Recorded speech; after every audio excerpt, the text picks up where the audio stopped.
नमस्कार शेतकरी मित्रांनो, सुयश कृषी या यूट्यूब चॅनलला आपलं पुन्हा एकदा स्वागत.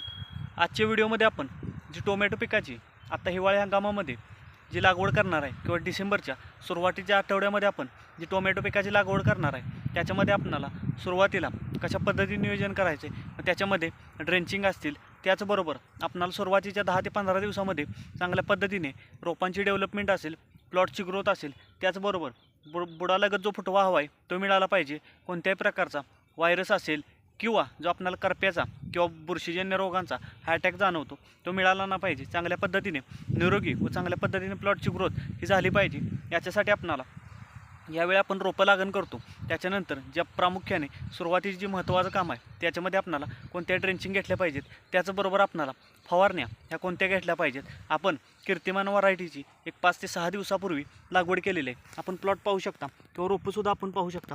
अशा पद्धतीने पूर्ण रोपं ही सेट झालेली आपणाला पूर्ण प्लॉटमध्ये ही पाहायला मिळत आहेत. आता ही रोप आपण लागण केली, त्याच्यानंतर आपण 2 ते 3 दिवस कोणत्याही प्रकारचं ड्रेंचिंग असेल किंवा आळवणी ही दिली नाही. त्याच्या सुरुवातीला आपण चांगल्या पद्धतीने बेड भिजवून घेतला, रोपांची लागण केली. त्याच्यानंतर आपण 4थ्या दिवशी पहिली ड्रेंचिंग घेतली की ज्याच्यामध्ये 200 लिटर पाण्यासाठी आपण स्प्राउट हे 1 लिटर स्प्राउट, त्याच्यासोबत 1261 हे खत 2 किलो व त्याच्यासोबत 22 टीन हे 200 ग्रॅम याची पहिली ड्रेंचिंग केली. त्याच्यानंतर आपण काल ही दुसरी ड्रेंचिंग घेतली की ज्याच्यामध्ये आपण 200 लिटर पाण्यासाठी आपण प्रामुख्याने 13-40-13 हे खत 2 किलो, त्याच्यासोबत जो ट्रॉट असेल किंवा स्लेअर प्रो जो आपल्याला थायमिथॉक्झम 30% फॉर्म्युलेशन किंवा 30% एपीएस फॉर्म्युलेशनमध्ये थायमिथॉक्झम पाहायला मिळतो, तेव्हा आपण 400 मिली घेतला.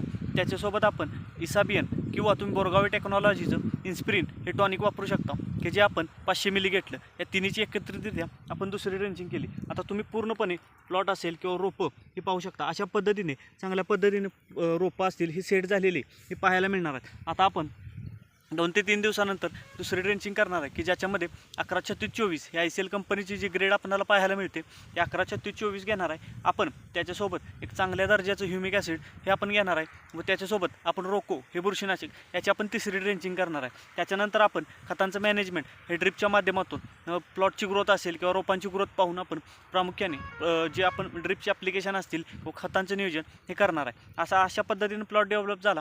याच्यानंतर आपण 7व्या किंवा 8व्या दिवशी बेनिवियाचा पहिला स्प्रे देणार आहे की ज्याच्यामध्ये आपण प्रति लिटर पाण्यासाठी 1.5 मिली बेनिविया घेऊन चांगला गच्च स्प्रे देणार आहे की ज्यामुळे आपल्याला सुरुवातीला जो आक्सा असेल किंवा पांढरी माशी असेल, तुडतुड असेल, याच्यावर आपल्याला चांगल्या पद्धतीने कंट्रोल किंवा नियंत्रण हे मिळालं पाहिजे. त्याच्यानंतर आपण 2 ते 3 दिवसानंतर आपण एखादा बुरशीनाशकाचा स्प्रे, मग त्याच्यामध्ये साधं बुरशीनाशक आपण घेऊ शकतो. त्याच्यामध्ये अँट्राकॉल, त्याच्यासोबत एखादं चांगलं सिविड 11-36-24 हे प्रति लिटर पाण्यासाठी 2 ते 3 ग्रॅम घेऊन याचा एक स्प्रे देणार आहे की ज्यामुळे आपल्याला सुरुवातीला जे बुडालगत फुटवे असतील, प्लॉटची चांगल्या पद्धतीने ग्रोथ असेल, रोपांची चांगल्या पद्धतीने वाढ ही झाली पाहिजे. याच्यासाठी आपण सुरुवातीला जर अशा पद्धतीने जर नियोजन केलं तर आपल्याला चांगल्या पद्धतीने कमी खर्चामध्ये प्लॉटची डेव्हलपमेंट किंवा ग्रोथ ही झालेली आपल्याला पाहायला मिळणार आहे. आजच्या व्हिडिओमध्ये आपण प्रामुख्याने ज्यावेळी आपण रोपं लागण करतो किंवा प्लॉटची आपण प्लांटेशन केल्यानंतर आपल्याला कशा पद्धतीने सुरुवातीला 3 ते 4 ड्रेंचिंग असतील किंवा फवारण्या ह्या कोणत्या घेतल्या पाहिजेत याच्याविषयी सविस्तर चर्चा केली. तर चला, आपणाला आजचा व्हिडिओ कसा वाटला हे कमेंटच्या माध्यमातून